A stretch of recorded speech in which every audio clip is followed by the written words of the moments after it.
The dust hadn't even settled from her boots when Silas Grimm knew his past had come to collect.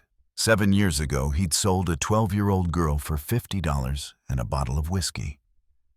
Now, standing in the doorway of Murphy's saloon at high noon, that same girl stared back at him. But the scared child was gone, replaced by something far more dangerous. Serafina Blackwood stood motionless in the blazing Arizona sun, her dark hair tied back beneath a weathered hat, revealing scars that traced her neck like a roadmap of survival. Her clothes were simple brown leather vest, worn denim, and boots that had walked through hell and back. But it was her eyes that made every man in Copper Ridge's main street step aside. They burned with the kind of cold fire that came from years of planning this exact moment. Silas felt his hand instinctively move toward his gun, but something in her stillness made him freeze. She wasn't here for a quick draw. This was something else entirely. The girl he remembered had cried and begged as they dragged her away from her family's burned homestead. This woman looked like she'd forgotten how to beg and learned how to make others do it instead. The saloon doors creaked as Tobias Kane emerged, his vulture-like frame casting a long shadow. He took one look at Serafina, and his face went pale as winter snow.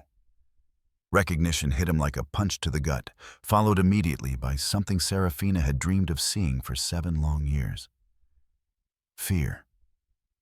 She'd spent those years not just surviving, but learning. Learning how to track, how to fight, how to read men like Tobias and Silas. Men who thought power came from taking what wasn't theirs. She'd learned their weaknesses, their habits, their schedules. Most importantly, she'd learned exactly how they'd react when their past finally caught up with them. Serafina's lips curved into something that might have been a smile if it held any warmth. Instead, it was the kind of expression that made smart men run and foolish ones reach for their guns. She hadn't come here to talk. She hadn't come here to demand an apology. She'd come here because some debts could only be paid in full, and the interest had been compounding for 7 years. Tobias whispered something to Silas, his voice barely audible, but his panic crystal clear. The town around them seemed to hold its breath, sensing that whatever was about to happen would change Copper Ridge forever. Even the horses tied to the hitching posts shifted nervously, as if they could smell the violence hanging in the air like smoke. But what Serafina said next would prove that sometimes the most dangerous weapon isn't the gun on your hip. It's the patience to wait for the perfect moment to use it. "Hello, Uncle Silas." The words cut through the desert air like a blade, each syllable dripping with venom that had been brewing for 7 years. But it wasn't the greeting that made every person within earshot freeze. It was what came after. "I've come to collect my inheritance." Silas Grimm's face went from pale to ash gray. He knew exactly what she meant, and so did half the men watching from the saloon's windows. 7 years ago, when they'd burned down the Blackwood homestead, they'd told everyone that little Serafina had died in the flames along with her parents. The lie had protected them, kept them safe from any questions about where a 12-year-old girl had disappeared to. But lies, Serafina had learned, have a way of rotting from the inside out. Tobias Kane's hand hovered near his gun, but his fingers trembled like autumn leaves. This wasn't the reunion he'd have nightmares about. This was worse. The girl they'd sold to those traders heading south wasn't supposed to survive, let alone return. And she definitely wasn't supposed to know the truth about what really happened that night. Serafina took a single step forward, and it might as well have been thunder. The leather of her holster creaked softly, revealing a worn Colt .45 that looked like it had seen more than its share of use. But she made no move to draw it. Instead, she reached into her vest pocket and pulled out something that made Silas stumble backward into Tobias. A locket tarnished silver with initials carved deep into its surface. M.B. Martha Blackwood, Serafina's mother. Silas recognized it immediately. He should. He'd ripped it from Martha Blackwood's neck the night he killed her, right before torching the house with her husband inside. He'd kept it as a trophy until that poker game 3 years back when he'd been drunk and desperate the night he'd lost it to a traveling merchant who'd sworn he was heading to California. The merchant had lied. He'd gone south instead, following the same route those traders had taken with a crying 12-year-old girl. And somehow that locket had found its way to the one person who could destroy everything Silas had built in Copper Ridge. Serafina's voice remained steady, but there was something underneath it now, something that made the hair on grown men's arms stand up. Funny thing about heirlooms, they have a way of finding their way home. She opened the locket, revealing a tiny photograph inside. Especially when someone very patient spends 7 years tracking down every person who touched them. Tobias finally found his voice, though it cracked like a teenage boy's. "Now hold on there, girl. I think you got us confused with Thomas Vulture Kane." Serafina's interruption was sharp as a knife. "Born in Kansas, killed your first man at 16. Got that scar on your left hand from a broken bottle in a Denver saloon." Her eyes never left his face as she recited facts that no stranger should know. "You prefer your left boot to be tighter than your right because of that old bullet wound. And you always check behind you before entering a building because you're afraid someone's following you." The accuracy of her knowledge hit Tobias like physical blows. But what terrified him most was the realization dawning in his eyes. If she knew all this about him, what else did she know Silas found his voice first, though it came out as more of a growl? "You think you can just waltz into my town and threaten me, girl? I own half of Copper Ridge?" But even as he spoke, his eyes darted toward the sheriff's office across the street. Where was Sheriff Morrison when he needed him? Serafina followed his gaze and let out a sound that might have been laughter if it wasn't so cold. "Your sheriff won't be coming." She reached into her other pocket and pulled out a silver badge, its surface catching the sunlight. Funny thing about lawmen, they don't much like discovering their town's been built on child murder and trafficking. The badge hit the dirt at Silas's feet with a metallic clink that seemed to echo forever. Morrison's badge.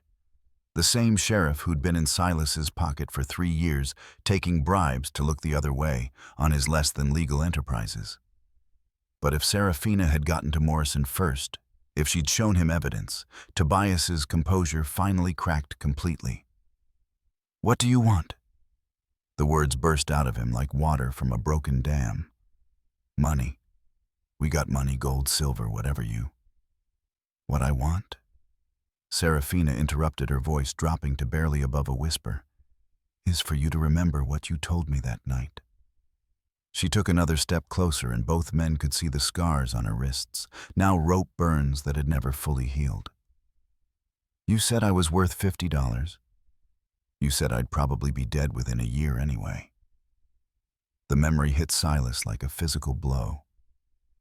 He remembered the girl's tears, her pleas to let her go, the way she'd called out for parents who were already dead.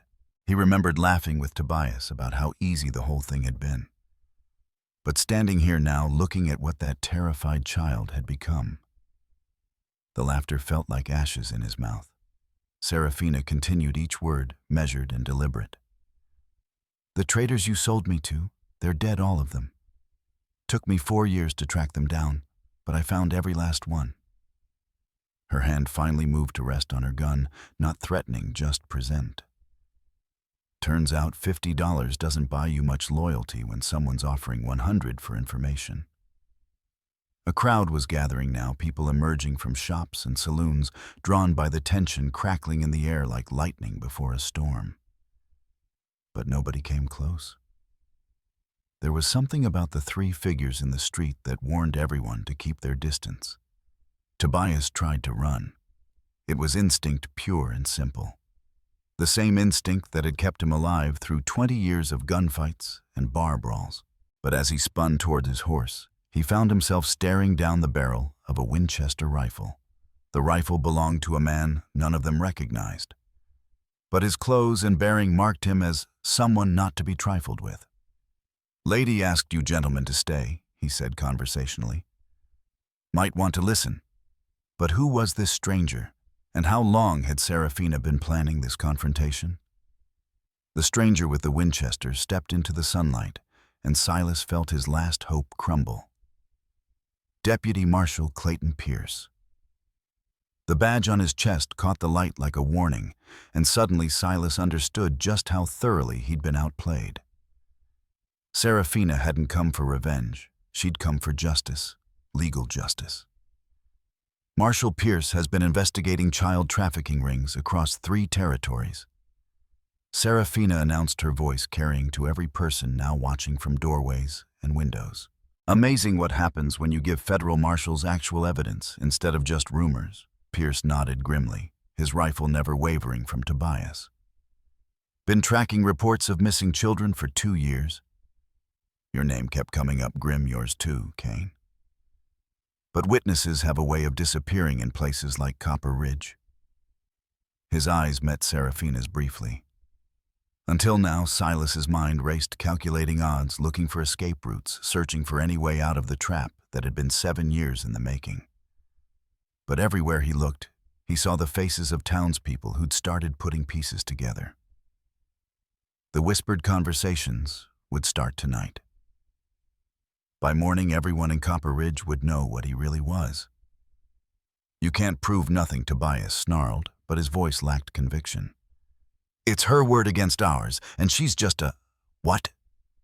Serafina's interruption was sharp as broken glass. A survivor. Someone who remembers every detail of that night. Someone who spent 7 years collecting evidence. She reached into her saddlebags and pulled out a leather portfolio thick with documents. Bills of sale, shipping manifests, letters between you and your business partners. Amazing what people keep when they think they're untouchable. The portfolio hit the ground between them, spilling papers into the dust.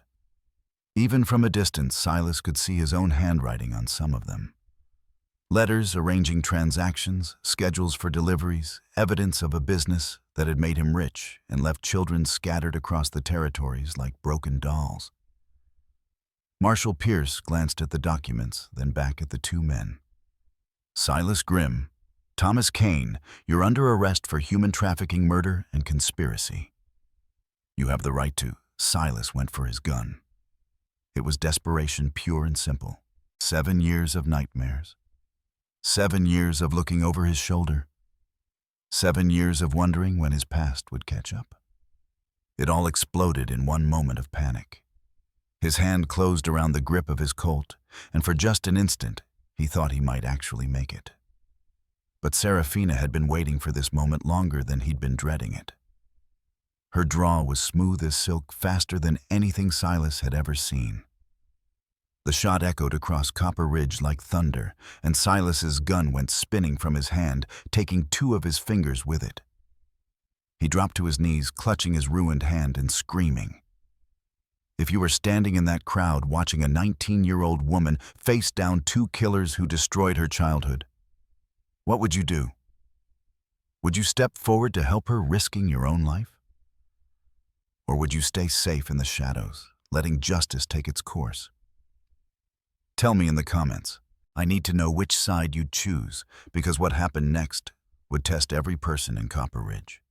Tobias stared at his partner writhing in the dirt, then at Serafina's smoking gun, then at Marshal Pierce's rifle still trained on his chest. The mathematics of survival were simple, and he'd never been particularly brave. But surrender wasn't the only option running through his mind. Tobias made his choice. Instead of reaching for his gun, he lunged toward the crowd of onlookers, grabbing the closest person, a young woman barely out of her teens, who had been watching from the general store's doorway. His arm wrapped around her throat, and suddenly everyone could see the knife that had appeared in his other hand. "Nobody moves!" he screamed, his voice cracking with desperation. "Nobody shoots, or this girl dies just like the Blackwood brats should have." The hostage whimpered, her eyes wide with terror as Tobias pressed the blade against her neck. Marshal Pierce immediately shifted his aim, but the angle was impossible. Any shot that hit Tobias would likely hit the girl too. The crowd began backing away, fear rippling through them like wildfire. But Serafina didn't flinch. She holstered her smoking gun with deliberate calm, her eyes never leaving Tobias's face. "Let her go, Kane. This is between us." "Like hell it is." Tobias's knife hand trembled, nicking the girl's skin.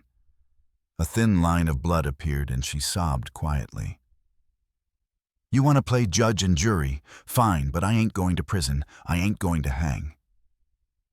His eyes darted between Serafina and the marshal. "You back off or I'll gut her right here in front of everyone." Serafina took a step closer and Tobias pressed the knife deeper. "I said back off." 7 years ago, Serafina said conversationally, as if they were discussing the weather. "You told me something while those traitors were loading me into their wagon. You said fear was the only language people like me understood." Another step. "You said I'd learn to be grateful for whatever scraps of kindness came my way. Stop walking or she dies." But there was something in Serafina's eyes that made Tobias's voice sound less certain. "You were wrong about a lot of things, Kane, but you were right about fear." Serafina was close enough now that Tobias could see the scars on her neck clearly. "It is a language, and I became fluent." What happened next defied everything the crowd thought they knew about fear and desperation. Serafina moved like lightning, but not toward Tobias. Instead, she threw herself sideways, rolling behind a water trough as Tobias instinctively turned to follow her movement. That quarter second of distraction was all Marshal Pierce needed. His rifle barked once, and Tobias Kane spun away from his hostage, the knife flying from his hand as the bullet caught him in the shoulder. He crashed into the hitching post, gasping and bleeding, but alive. The girl stumbled away from her captor, sobbing with relief as townspeople rushed to help her.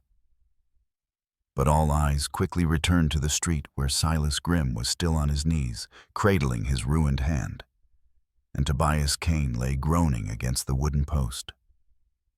7 years of planning, 7 years of tracking, 7 years of learning to be something other than a victim. And now, in the space of 10 minutes, it was over.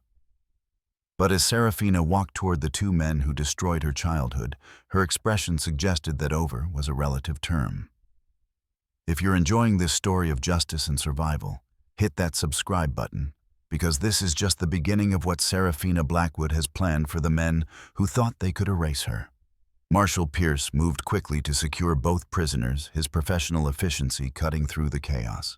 Tobias groaned as iron shackles clicked around his wrists, while Silas simply stared at his mangled hand in shock.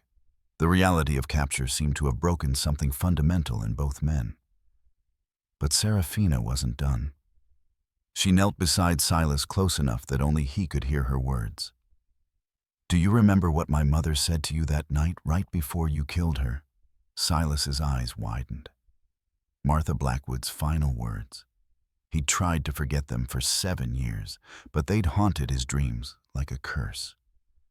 The dying woman had looked him straight in the eye and whispered, "My daughter will find you, and when she does, you'll wish you'd never been born. She told me you'd laugh." Serafina continued, her voice soft as silk and twice as dangerous. "She said you thought it was funny threatening a dead woman. But you want to know something interesting about dead women's promises?" Silas tried to speak, but only managed a strangled whimper. "Sometimes they keep them." Serafina stood dusting off her knees. "The traders you sold me to, they had a buyer waiting in Mexico, a man who collected children like some people collect horses." Her voice never changed tone, never lost its conversational quality. "But buyers have enemies, and enemies have information. And information, well, that has value." Marshal Pierce was listening now, his expression growing darker with each revelation. He'd suspected the trafficking ring was bigger than just Copper Ridge, but the scope of what Serafina was describing made his blood run cold. "How many?" he asked quietly. Serafina met his eyes. "In 7 years, I found evidence of 43 children sold through their network, 43 families destroyed, 43 lives stolen. She looked down at Silas and Tobias. These two were just the beginning. The crowd had gone deadly silent, 43 children. The number hung in the air like smoke from a funeral pyre. Several women were crying openly now, and more than a few men had hands on their weapons, looking like they wanted to finish what Serafina had started. But here's what they didn't count on. Serafina continued addressing the crowd now. Some of us survived, some of us grew up, and some of us spent every waking moment planning for this day. She pulled out a second portfolio from her saddlebags, thicker than the first.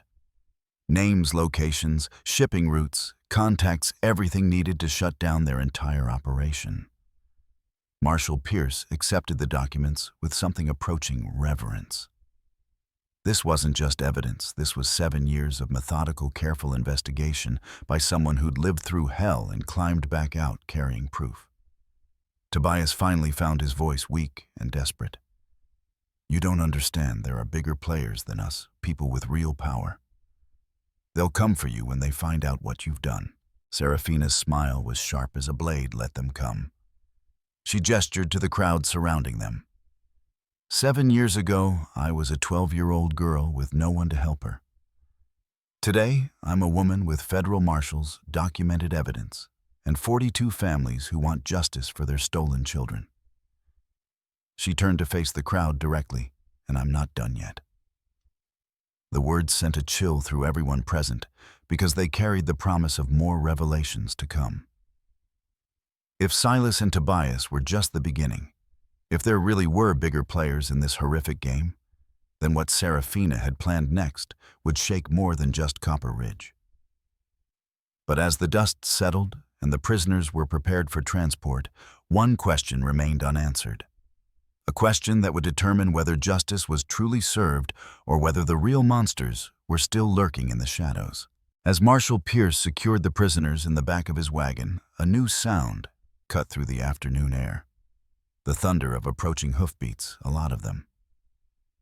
The crowd turned as one to see a group of riders cresting the hill outside town, moving fast and with purpose.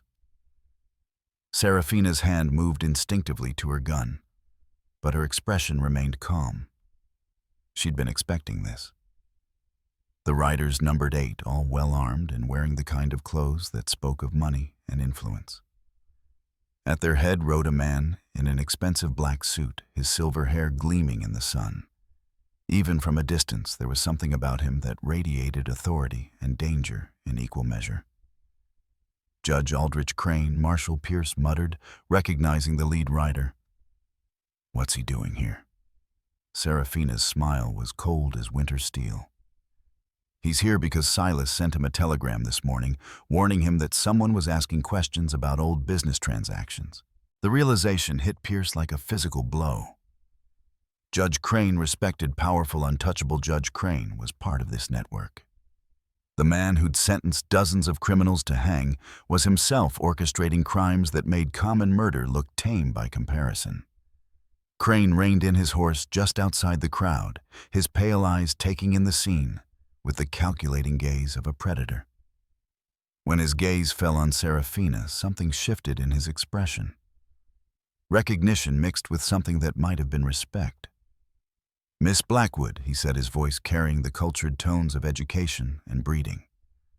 I must say you've exceeded all expectations. When I heard a child had escaped the traders 7 years ago, I assumed you died in the desert. Sorry to disappoint Serafina, replied, her hand still resting on her gun. But then you've been disappointed before, haven't you, Your Honor? Crane's smile was thin as a knife edge. Indeed, do you know how many people have tried to expose our operation over the years? Reporters, lawmen, even other judges, they all seem to meet with unfortunate accidents.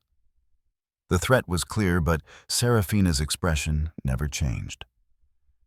The difference is they were all trying to stop you from the outside. Me. I learned your business from the inside. I know every name, every route, every safe house. She paused, including the one where you keep your personal records. For the first time, Crane's composure cracked slightly. That's impossible. Is it? Serafina reached into her vest and pulled out a small leather book.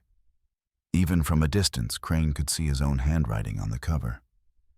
Amazing what servants overhear when they think no one's listening, especially servants who used to be your merchandise. The ledger contained everything: names, dates, payments, locations. 7 years of careful record-keeping by a man who never imagined his victims might someday return to study his methods. It was the final nail in a coffin that Serafina had been building for years. Crane's hand moved toward his gun, but 8 other hands were already there. The townspeople of Copper Ridge had heard enough, seen enough, learned enough. They might have been afraid of Judge Crane's reputation, but they were more afraid of what would happen to their own children if men like him remained free. But Crane had one last card to play, one that would turn this confrontation into something far more deadly than anyone expected. Judge Crane's last card wasn't a gun, it was words. You think you've won, Miss Blackwood? Even if you destroy all of us, the network will continue. There are buyers in Mexico, contacts in California, politicians in Washington who owe us favors. His voice carried this confident tone of a man who'd always found a way to escape consequences. Kill us all, and you'll only make room for someone worse. But Serafina's smile suggested she'd anticipated this argument too. You're right, she said, causing murmurs of confusion from the crowd. The network would continue, would have continued. She emphasized the past tense deliberately. But see, while I was tracking you down, I was also busy making friends. She gestured toward the horizon, where more dust clouds were approaching. Federal marshals from 3 territories. Texas Rangers who've been investigating missing children along the border. Even some of your former merchandise who survived and grew up with the same idea I had. Judge Crane's face went white as he recognized the scope of what was happening. This wasn't just the exposure of his operation. It was the complete destruction of a network that had taken decades to build. The buyers you mentioned in Mexico, Serafina continued conversationally. They've been very helpful since the Rangers explained the new penalties for child trafficking. Turns out loyalty is expensive when the alternative is a firing squad. Marshal Pierce was staring at Serafina with something approaching awe. You orchestrated all of this. The timing, the evidence, the coordinated arrests. How long have you been planning this? 7 years, 3 months, and 16 days? Serafina replied without hesitation. Since the night I decided that surviving wasn't enough, that justice was something I'd have to build myself one piece at a time. The approaching riders arrived in a cloud of dust and authority. Federal marshals, Texas Rangers, and others, wearing badges from territories across the Southwest. They moved with the precision of men who'd been planning this operation for months, surrounding Crane and his men, before anyone could react. Judge Crane made one last desperate attempt to assert his authority. You have no jurisdiction here. I am a federal judge, and I demand former federal judge interrupted a marshal with captain's bars on his collar. As of this morning, when your arrest warrant was signed in Washington, turns out some of those politicians you mentioned, they're more interested in saving their own careers than protecting yours. As the arrests unfolded around them, Serafina stood quietly in the center of it all, watching 7 years of careful planning reach its conclusion. Silas and Tobias were loaded into one wagon, Judge Crane and his men into others. The network that had destroyed her childhood and stolen dozens of other children was finally completely broken. Marshal Pierce approached her as the last prisoner was secured. What will you do now? Serafina looked around at the town of Copper Ridge, at the faces of people who'd witnessed justice served after so many years of injustice hidden. There are 42 who never learned what happened to their children. They deserve to know the truth. They deserve to know their children didn't die forgotten. She mounted her horse, the same patient, methodical movements that had characterized everything about her return. And there are other networks, other monsters who think children are merchandise. Someone needs to hunt them too. As she rode out of Copper Ridge, the afternoon sun casting long shadows behind her, the townspeople watched in respectful silence. They'd witnessed something extraordinary. Not just the capture of criminals, but the transformation of a victim into an instrument of justice epilogue. In the months that followed, the trials made headlines across the nation. Judge Crane and his network received sentences that ensured they'd never harm another child. The evidence Serafina had gathered helped convict dozens of traffickers across 3 territories and 2 countries. Serafina Blackwood became a legend of sorts, though she never sought fame. She continued her work quietly, methodically tracking down other networks and bringing evidence to authorities. Some said she became a marshal herself. Others claimed she worked in shadows that even the law couldn't reach. The families of the missing children finally received answers. 43 names were cleared from missing persons lists, 43 families received closure, and 43 graves were marked with proper headstones in towns across the Southwest. As for Copper Ridge, the town learned to rebuild itself on honesty instead of silence. The scars of what had been hidden there served as a reminder that justice, while sometimes delayed, could still find its way home.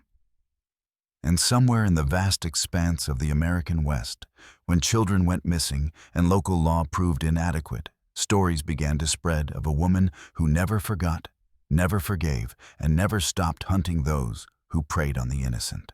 The little girl who'd been sold for $50 had become something far more valuable than her captors could have imagined.